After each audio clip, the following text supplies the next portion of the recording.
ನೇತ್ರಾವತಿ ತಟದಲ್ಲಿ ನೂರಾರು ಶವಗಳನ್ನ ಹೂತಿಟ್ಟಿದ್ದೀನಿ ಅಂತ ಹೇಳ್ತಾ ಇರೋ ಆರೋಪದ ಮೇರೆಗೆ ಆಮೇಲೆ ಸಾಕ್ಷಿಯಾಗಿ ನಾನು ಇದ್ದೀನಿ ಅಂತ ವ್ಯಕ್ತಿ ಹೇಳಿರೋ ಮೇರೆಗೆ SIT ಅಧಿಕಾರಿಗಳು 2 ದಿನ ತನಿಖೆಯನ್ನು ಮಾಡಿದ್ರು, ಉದ್ಖನನ ಮಾಡಿದ್ರು. ಯಾವುದೇ ಕಳೆಬರಹದ ಕುರುಹು ಸಿಕ್ಕಿಲ್ಲ. ಇವತ್ತು ಏನಾಗುತ್ತೆ ಅನ್ನೋ ಕುತೂಹಲ. ಇವತ್ತು ನಿರ್ಣಾಯಕ ಹಂತದತ್ತ ಇಡೀ ಶೋಧ ಕಾರ್ಯ ತಲುಪುತ್ತೆ ಅಂತ ಹೇಳ್ಬೋದು. ಬಿಕಾಸ್ 2 ದಿನದಲ್ಲಿ ಏನು ಪತ್ತೆ ಆಗಿಲ್ಲ.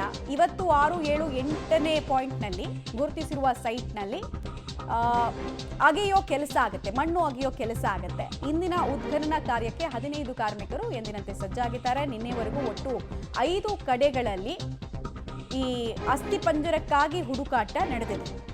ಬಟ್ ಏನೂ ಸಿಕ್ಕಿಲ್ಲ. ಅಲ್ಲಿ ಒಂದು ಸಣ್ಣ ಕುರುಹು ಕೂಡ ಸಿಕ್ಕಿಲ್ಲ. ಇವತ್ತೇನಾಗುತ್ತೆ, ಇದೆಲ್ಲದಕ್ಕಿಂತ ಇಂಪಾರ್ಟೆಂಟ್ ಆಗಿದ್ದು ಫಸ್ಟ್ ಪಾಯಿಂಟ್, ಎಲ್ಲಿ 6 ಗಂಟೆಗಳ ಸಮಯವನ್ನು ತೆಗೆದುಕೊಂಡ್ರು SIT ಅಧಿಕಾರಿಗಳ ತಂಡ ಅಲ್ಲಿ ಮಣ್ಣು ಅಗಿಯೋದಕ್ಕೆ. ಅದೇ ಸ್ಟ್ರಾಂಗೆಸ್ಟ್ ಪಾಯಿಂಟ್ ಅಂತ ಹೇಳ್ತಾ ಇದ್ದಿದ್ದು ಆ ದೂರುದಾರ. ಇಲ್ಲಿ ಪಕ್ಕ ನನಗೆ ನೆನಪಿದೆ, ಇಲ್ಲೇ ನಾನು ಮಣ್ಣು ಮಾಡಿದ್ದು ಅಂತ. ಬಟ್ ಅಲ್ಲೇನೂ ಸಿಕ್ಕಿಲ್ಲ. ಅದಾದಮೇಲೆ ನಿನ್ನೆ ಆಲ್ಮೋಸ್ಟ್ ಉಳಿದ 4 ಪಾಯಿಂಟ್ಗಳಲ್ಲಿ ನೋಡಿದ್ರು, ಏನೂ ಸಿಕ್ಕಿಲ್ಲ. ಇವತ್ತೇನಾಗತ್ತೆ ಅನ್ನೋದು ಪ್ರಶ್ನೆ. ಆತನಿಗಿರುವ ಎಲ್ಲ ಡೌಟ್ಗಳನ್ನು ಕ್ಲಿಯರ್ ಮಾಡೋ ನಿಟ್ಟಿನಲ್ಲಿ ಎಲ್ಲ ಪ್ಯಾರಾಮೀಟರ್ಗಳನ್ನು ಕೂಡ ಬಳಸ್ಕೊಳ್ತಾ ಇದ್ದಾರೆ.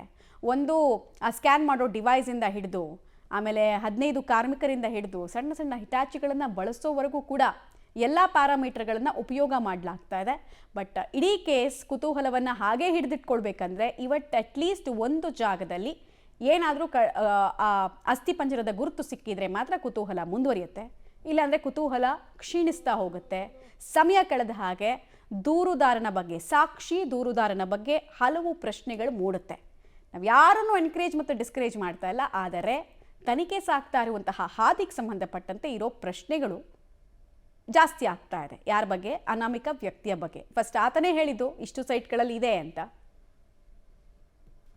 ಡೀಟೇಲ್ಸ್ ಕೊಡ್ತಾರೆ ಸುಖಪಾಲ್, ನೇರ ಸಂಪರ್ಕದಲ್ಲಿ ಜಾಯ್ನ್ ಆಗ್ತಾರೆ. ಸುಖಪಾಲ್, ಇವತ್ತಿನ ಪಾಯಿಂಟ್ಗಳು ರಸ್ತೆಯಿಂದ ಎಷ್ಟೆಷ್ಟು ದೂರದಲ್ಲಿದ್ದಾವೆ, ಮತ್ತೆ ಇಲ್ಲಿ ಯಂತ್ರೋಪಕರಣಗಳನ್ನು ಬಳಸುವಂತಹ ಸ್ಥಿತಿ ಎಷ್ಟರ ಮಟ್ಟಿಗಿದೆ? ಮೀಸಲು ಅರಣ್ಯ ಪ್ರದೇಶದ ಕೆಲ ಭಾಗಗಳಾಗಿದ್ದರಿಂದ ಎಲ್ಲ ರೀತಿಯಾದಂತಹ ಡಿವೈಸನ್ನು ಬಳಸೋದಕ್ಕಾಗಿರಲಿಲ್ಲ. ಇವತ್ತು ಹೇಳಿರುವಂತಹ ಪಾಯಿಂಟ್ಸ್ನಲ್ಲಿ ಗುರುತು ಮಾಡಿರುವಂತಹ ಪಾಯಿಂಟ್ಸ್ ಎಷ್ಟು ದೂರ ಇದೆ ರಸ್ತೆಯಿಂದ? ಹೇಗಾಗತ್ತೆ ಇವತ್ತು ಉದ್ಖನನ ಕಾರ್ಯ ಅಂತ?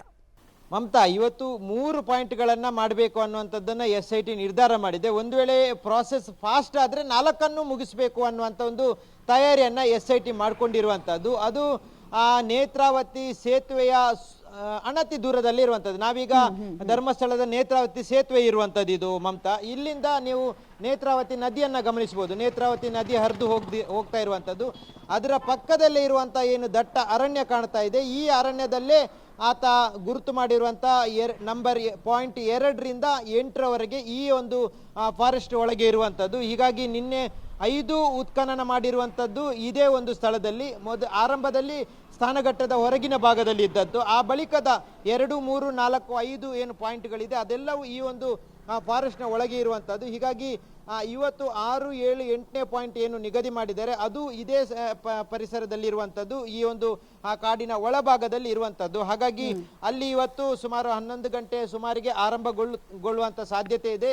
SIT ಅಧಿಕಾರಿಗಳು ಆತನನ್ನು ಈಗಾಗಲೇ SIT ಕಚೇರಿಗೆ ಕರೆಸ್ಕೊಂಡಿದ್ದಾರೆ. ಅಲ್ಲಿಂದ ನೇರವಾಗಿ ಈ ಒಂದು ಸ್ಥಳಕ್ಕೆ ಬಂದು ಇವತ್ತು ಎಲ್ಲ ರೀತಿಯಾದಂಥ ಏನು ಉತ್ಖನನ ಮಾಡುವ ಕೆಲಸ ಇದೆ ಅದನ್ನು ಮಾಡ್ತಾರೆ. ಸ್ವತಃ ಇವತ್ತು SITಯ ಮುಖ್ಯಸ್ಥರಾಗಿರುವಂಥ ಪ್ರಣವ್ ಮೊಹಂತಿ ಅವರು ಈ ಒಂದು ಸ್ಥಳಕ್ಕೆ ಇವತ್ತು ಭೇಟಿ ಕೊಡುವಂಥ ಸಾಧ್ಯತೆ ಇದೆ. ಸದ್ಯ ಅವರು ಮಂಗಳೂರಿನಲ್ಲಿ ವಾಸ್ತವ್ಯದಲ್ಲಿದ್ದಾರೆ. ನಿನ್ನೆ ರಾತ್ರಿ ಅವರೊಂದು ಸಭೆಯನ್ನು ಮಾಡಿದ್ದಾರೆ. ಹಾಗಾಗಿ ಇವತ್ತು ದಕ್ಷಿಣ ಕನ್ನಡ ಜಿಲ್ಲೆಯಲ್ಲಿ ಅವರು ವಾಸ್ತವ್ಯ ಇರುವಂಥ ಹಿನ್ನೆಲೆಯಲ್ಲಿ ಈ ಒಂದು ಸ್ಥಳಕ್ಕೂ ಅವರು ಆಗಮಿಸುವಂಥ ಸಾಧ್ಯತೆ ಇರುವಂಥದ್ದು. ಇವತ್ತು ಹೊಸತಾಗಿ ಒಂದು ಕಾರ್ಮಿಕರ ಟೀಮನ್ನು ರೆಡಿ ಮಾಡಿಕೊಂಡಿದ್ದಾರೆ. ಕಾರಣ ಇಷ್ಟೇ, ನಿನ್ನೆ ನಿರಂತರವಾಗಿ 4 ಕಡೆಗಳಲ್ಲಿ ಆ ಒಂದು ತಂಡದ ಕಾರ್ಮಿಕರು ಏನು ಕೆಲಸ ಮಾಡಿದ್ರು ಅರಣ್ಯ ಪ್ರದೇಶದ ಒಳಗೆ ಯಾವುದೇ ರೀತಿಯಾದಂಥ ಯಂತ್ರೋಪಕರಣಗಳನ್ನು ತಗೊಂಡು ಹೋಗಾಗಿಲ್ಲ.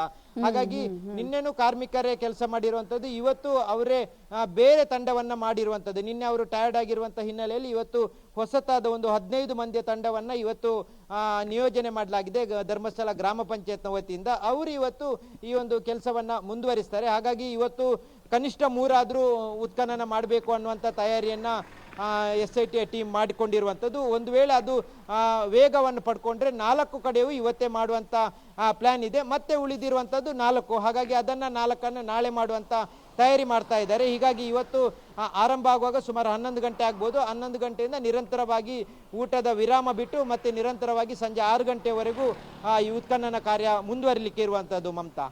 ಆಲ್ ರೈಟ್, ಧನ್ಯವಾದ ತಮ್ಮೆಲ್ಲ ಮಾಹಿತಿಗಾಗಿ ಸುಖಪಾಲ್. ಒಟ್ಟಿನಲ್ಲಿ ಇವತ್ತಿನ ಉದ್ಘಾಟನಾ ಕಾರ್ಯದ ಬಗ್ಗೆ ಕೂಡ ಒಂದಷ್ಟು ಕುತೂಹಲ ಇದೆ. ಏನಾಗುತ್ತೆ, ಫೈಂಡಿಂಗ್ಸ್ ಏನಾದರೂ ಸಿಗುತ್ತಾ ಅನ್ನೋದು ಒಂದು ಪ್ರಶ್ನೆ. ಮತ್ತೆ ನಮ್ಮ ಪ್ರತಿನಿಧಿ ಎಕ್ಸ್ಪ್ಲೈನ್ ಮಾಡ್ತಾ ಇದ್ರು ನೇತ್ರಾವತಿ ನದಿ ಹೇಗೆ ಹರಿಯುತ್ತೆ, ಪಕ್ಕದಲ್ಲಿ ಎಕ್ಸಾಕ್ಟಾಗಿ ಅಲ್ಲಿ ಆತ ಜಾಗಗಳನ್ನು ಗುರುತು ಮಾಡಿದ್ದಾನೆ ಅಂತ. ನೋಡೋಣ ಏನೇನು ಸವಾಲಿದೆ ಅಂತ.